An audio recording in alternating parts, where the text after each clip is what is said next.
Good evening everyone.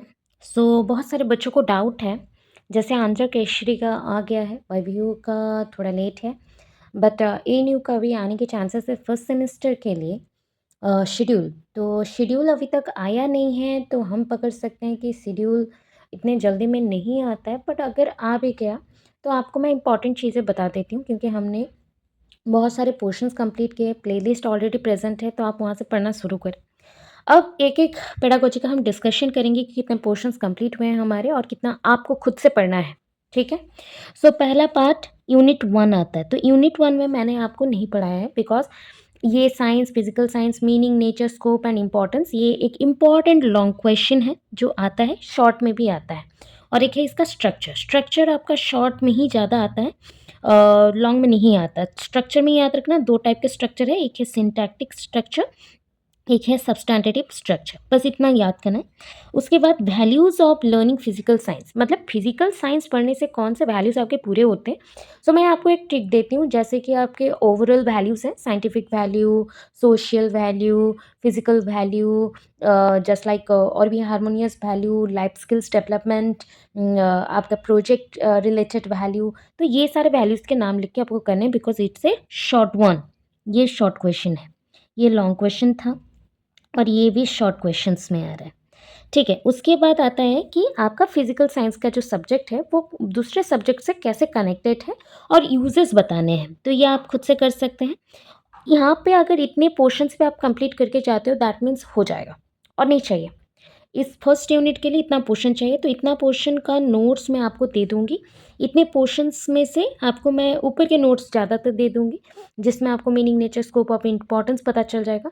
अगर physical science का prepare कर लेते हैं तो अल्टीमेटली आप मैथ्स में भी उसको यूज़ कर सकते हैं, कोई प्रॉब्लम नहीं होगा। सिर्फ नेम चेंज करके आप कर सकते हैं। हाँ, फिज़िक्स के जो भी आपने चीज़ें शायद लॉज़ और प्रिंसिपल लिखे होंगे, वहाँ पे आपको मैथ्स के ही लिखने पड़ेंगे। उसके बाद आते हैं यूनिट 2 में। यूनिट 2 में है माइलस्टोन। अभी एक चीज़ बोलती हूँ, माइलस्टोन, लैंडमार्क्स, ठीक है? लैंडमार्क्स, ये दोनों सेम क्वेश्चन है, सेम क्वेश्चन। तो एक क्वेश्चन आप प्लीज़ प्रिपेयर करें जो कि कंट्रीब्यूशन के बेसिस पे हो, कंट्रीब्यूशन के बेसिस पे हो। एक है वेस्टर्न कंट्रीब्यूशन, मतलब वेस्टर्न जो फिलोसोफर्स हैं, जो एजुकेशनिस्ट हैं, उनका कंट्रीब्यूशन, इंडियन साइंटिस्ट के कंट्रीब्यूशन। तो आपको एटलीस्ट 4-5 साइंटिस्ट के नाम लिखने हैं, उनका कहाँ पे जन्म हुआ था, कैसे हुआ था और क्या-क्या उन्होंने अच्छे काम किए हैं। तो 1-1 पैराग्राफ जैसा याद कर लो, याद करके लिखो। पहले तो आपको इसमें स्टार्ट करना है कि फिज़िकल साइंस क्या है, फिज़िकल साइंस का इम्पोर्टेंस क्या है, उसके बाद उनका कंट्रीब्यूशन से हमारा डेवलपमेंट क्या हो चुका है, फिज़िक्स में हमने क्या-क्या ग्रोथ किए हैं, उसके बाद जो भी साइंटिस्ट का नाम लिखेंगे, उसका आप वर्क को भी लिखेंगे। ठीक है, शॉर्टकट मैं दिखा दूँगी, या फिर आप ना प्रीवियस ईयर का जो नोट्स हैं उसको थोड़ा-सा चेक करिएगा। नोट्स ना हो तो पीडीएफ के जो मैंने पढ़ाए हैं पीडीएफ को, उससे आप चेक कर सकते हैं यूट्यूब पे, वहाँ पे आपको मिल जाएँगे। ठीक है? और देखो physical science and human life कैसे यूज़ हो रहा है। तो human life and physical science, ये दोनों अगर नहीं करते हो और इसकी जगह पे ये जो correlation of physical science with the other subjects ये कर देते हो जाएगा। तो इस यूनिट में आपके लिए इम्पोर्टेंट क्वेश्चन है this one. This one is very important, first वाला बस कंबाइन करके एक ही क्वेश्चन के आंसर बनाने हैं। That's it. यहाँ पे हमने यहाँ तक पढ़ लिया है। मतलब अगर आप चाहे, कोई बच्चा पढ़ रहा है तो इसको एक दिन में प्रिपेयर कर सकते हैं, इतना पोर्शन। इसके बाद से मैंने आपको पढ़ाया हुआ है पूरा, जो नहीं पढ़ाया वो भी पढ़ा देंगे। AIIMS and objectives of physical science, ये मैं आपको ओवरऑल सबका एक साथ पढ़ाऊंगी, क्योंकि अभी भी बाकी है। टेक्सोनॉमी, मतलब ब्लूम्स टेक्सोनॉमी, हमने ब्लूम्स टेक्सोनॉमी पूरा कर दिया है। आपको रिवाइज वाला मैं करवाने वाली हूँ बहुत जल्दी। थोड़ा बहुत बताया था, बट रिवाइज वाला वीडियो भी अपलोडेड है, वहाँ से भी चेक कर सकते हो। फिर देखो, इंस्ट्रक्शनल ऑब्जेक्टिव, बिहेवियरल ऑब्जेक्टिव, ये सब सेम है। जहाँ पर मैं एस एस लिख रही हूँ, मतलब तीनों क्वेश्चन का आंसर सेम है, जो कि ब्लूम्स टेक्सोनॉमी में ही आता है। अब आता है competencies for teaching of physical sciences. अगर फिजिकल साइंस पढ़ाना है तो एक टीचर के पास क्या क्या होना चाहिए उसे लिखना है, जो आप लिख सकते हैं, क्योंकि फिलोसॉफी में role of a teacher, role of a teaching, दोनों पढ़ाए जाएंगे आपको। नेक्स्ट, मतलब यहाँ पे पोर्शन ओवर है ऑलरेडी। अब देखो यूनिट 4 में, यूनिट 4 में मैंने आपको पढ़ा दिया है micro teaching, important long question, teaching ये वाला बहुत जल्दी में अभी पढ़ाया जाएगा, बिकॉज़ मेरे एग्ज़ाम है अभी। रिसेंटली मैं मंडे से जा रही हूँ, तो वहाँ पे भी बीच-बीच में आपके क्लासेस लूँगी, और उसके बाद वीडियो सारे अपलोडेड हैं, और फरवरी में आने के बाद आपके क्लासेस कंटिन्यू करके मैं कंप्लीट कर दूँगी, डोंट वरी। तो ये जो छोटे-मोटे टॉपिक्स हैं ना, एक साथ मैं पढ़ाने का ट्राई कर रही हूँ सबको, और टीम टीचिंग में पढ़ा चुकी हूँ, ऑलरेडी डन है, ब्रेनस्टॉर्मिंग भी बोला है क्लास में, ये वाला पोर्शन भी डन है। मेथड्स आपके इतने सारे मैंने पढ़ा दिए हैं, ठीक है। तो एक टॉपिक बाकी है बस, कंसेप्ट अटेनमेंट मॉडल और इंक्वायरी ट्रेनिंग मॉडल। ये रेयर आता है बट शॉर्ट क्वेश्चन में रहता है, तो दोनों ही आपको पढ़ा दिया जाएगा, ठीक है। अब यहाँ पे तो आपके कंप्लीट है। लास्ट यूनिट में देखिए क्या है। देखो, प्लानिंग फॉर टीचिंग मतलब year plan, unit plan, lesson plan and teaching strategies, ये भी पढ़ा दिया है, जिसको आप मेथड बोलते हो। सीसीई मॉडल भी आपको पढ़ा दिया गया है। सो ऑलमोस्ट मैंने 80% पोर्शन पहले ही कंप्लीट कर दिया था। जिन बच्चों को पता नहीं चल रहा वो थोड़ा सा ध्यान दे के पढ़ो, क्योंकि ये आपके क्वेश्चंस के लिस्ट हैं, देख सकते हो, ये क्वेश्चन के लिस्ट मैंने बना दिए हैं आपको। तो पहला जैसे इस शॉर्ट क्वेश्चन में ही दे रही हूँ, inductive deductive method, laboratory method, project method, in service pre service जो टीचिंग प्रोग्राम है, ये कॉम्पिटेंसीज, टीचिंग कॉम्पिटेंसीज में यूज़ हुआ है। मॉडिफिकेशन ऑफ टीचर डेवलपमेंट वाला करिकुलम पोर्शन आपके सिलेबस में नहीं है तो मत पढ़ना, बट ये वाला पढ़ के जाना। Write the difference between unit plan, year plan versus lesson plan. Achievement test blueprint इसमें नहीं है, दूसरे पेपर में है, वहाँ पे करोगे, बट बाउंड है करना, ये आता ही है। Concept attainment model Jerome Bruner का इंपॉर्टेंट है, ये जो ऊपर लिखा गया है, तो इसको करवाया जाएगा। मैं इंपॉर्टेंट सिलेक्टिव्स दे चुकी हूँ। डिस्क्राइब द डायग्नोस्टिक टेस्ट, ये क्वेश्चन भी करवा दिया है आपको। एम्स एंड ऑब्जेक्टिव्स पढ़ना है, माइक्रो स्किल्स पढ़ने हैं। अब चलते हैं आगे। सीसी बोला था, पढ़ा चुकी हूँ। इंस्ट्रक्शनल ऑब्जेक्टिव्स और एजुकेशनल ऑब्जेक्टिव्स और ब्लूम्स टेक्सोनॉमी पढ़ा दिया है। What do you mean by teaching concept, teaching concept क्या है ये भी आपको पढ़ा दिया है पहले ही। टीचिंग स्ट्रैटेजी मतलब मेथड्स क्या होते हैं, पूरा हो चुका है। What do you mean by micro teaching, ये भी पोर्शन कर दिया। What is mean by micro teaching skill, 2 skill लिखने हैं, वो कर चुके हैं। पेडागोजिकल एनालिसिस भी पढ़वाया है, अगर आया तो लिखोगे वरना नहीं। टेक्स्ट बुक पढ़ाया है। फिर आपको मल्टी सेंसरी अप्रोच भी पढ़ा दिया है, जिसको हम instructional media, Edgar Dale cone of experience, TLM बोला जाता है। So physical science students 80% syllabus completed है। बाकी का पोर्शन आप खुद से पढ़ेंगे, बुक से ही पढ़ेंगे, क्योंकि वो आपका पार्ट है कि कैसे आप लिखोगे। जो कॉमन पोर्शंस था वो कंप्लीट हो चुका है। So don't bother about it. And इसके अगर आपको मटेरियल लग रहे हैं कि पूरा आपको दिया जाएगा, तो ऑब्वियस है आप चेक करिए यूट्यूब को, वहाँ पे भी मिल जाएंगे, मेरे चैनल पे मैंने रखा हुआ है। अभी क्या हुआ ना, इस साल थोड़ा सा शॉर्ट ड्यूरेशन में प्रिपरेशन करवाया जा रहा है, क्योंकि एग्ज़ाम बहुत जल्दी में आ गया, इतना जल्दी नहीं होने वाला था। मई का सोच के चल रहे थे तो मई में ही होने वाला था, बट सडनली यूनिवर्सिटी का पॉइंट है, जैसे कि अभी भी आपका एडमिशन अभी रिसेंटली ख़त्म हुआ है, तो इसलिए इतना जल्दी एग्ज़ाम करना, इतना जल्दी प्रिपेयर होना इम्पॉसिबल सा होगा।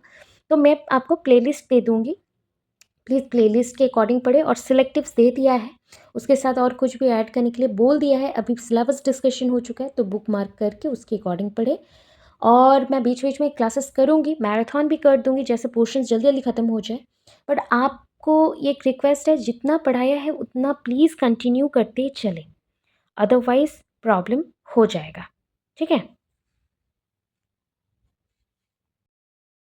जो फिजिकल साइंस वाले हैं वो मैथ्स भी यहाँ पे देख ले, क्योंकि एट ए टाइम आप फिजिकल साइंस का पढ़ोगे, आपका मैथ पोर्शन भी कंप्लीट होगा। फर्स्ट ईट में देखिए meaning, nature, scope of mathematics है, तो प्लीज़ आपने जो लिखा था प्रिपेयर करोगे। मैं नोट्स प्रोवाइड कर दूंगी बहुत जल्दी में, और वीडियोज़ भी दे दूंगी।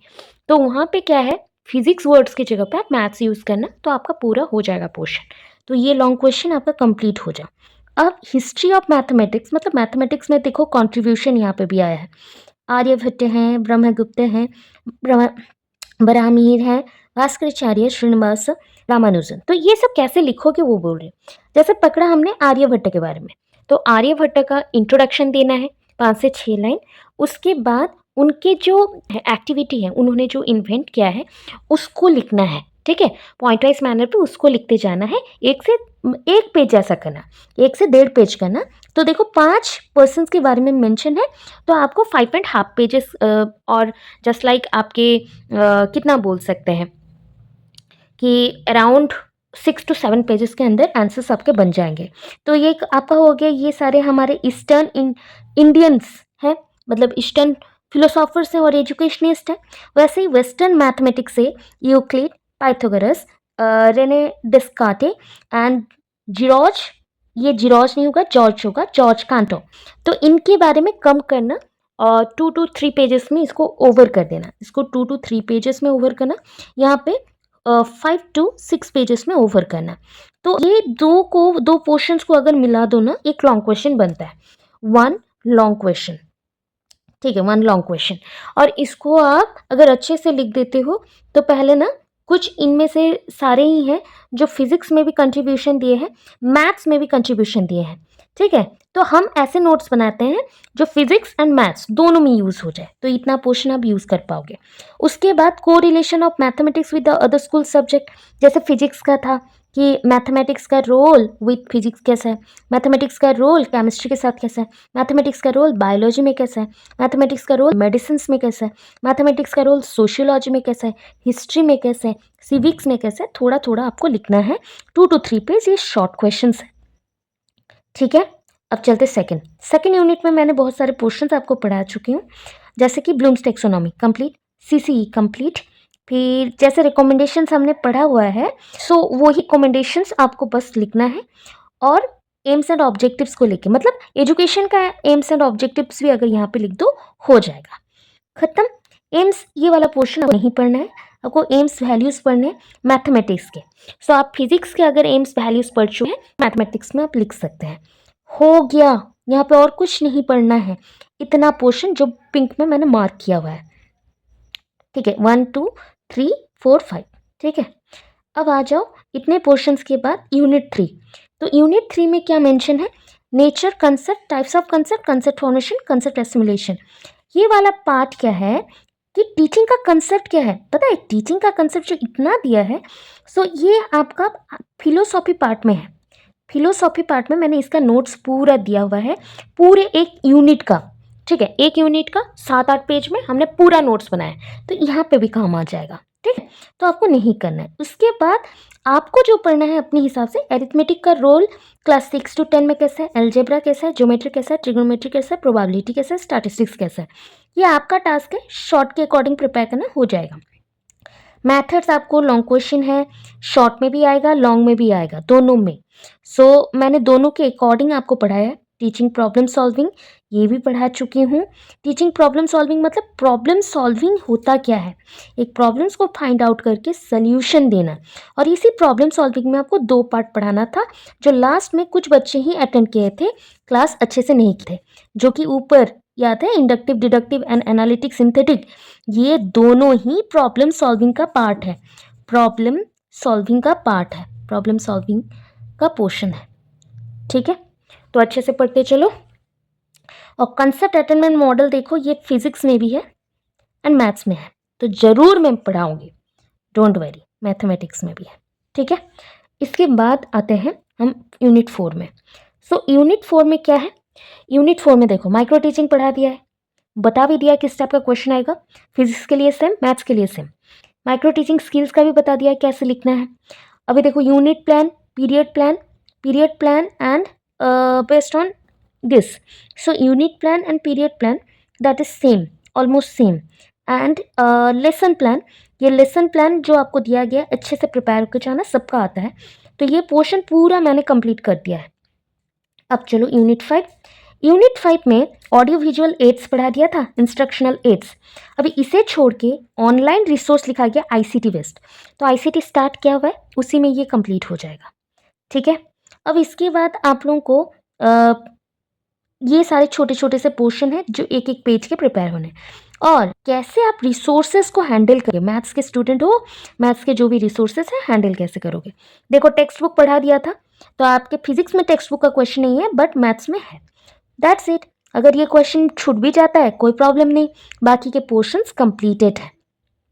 ठीक है, जो हल्का फुल्का प्रिपरेशन चाहिए आपको, 2-3 क्वेश्चन का आप खुद से करेंगे, बुक से ज़्यादा जिस प्रोसेस में आपको प्रिपेयर करने के लिए बोला वैसा बना के मुझे चेक करवा देना, हो जाएगा। हो गया, इतना प्रिपेयर करो, आपके लिए इनफ है।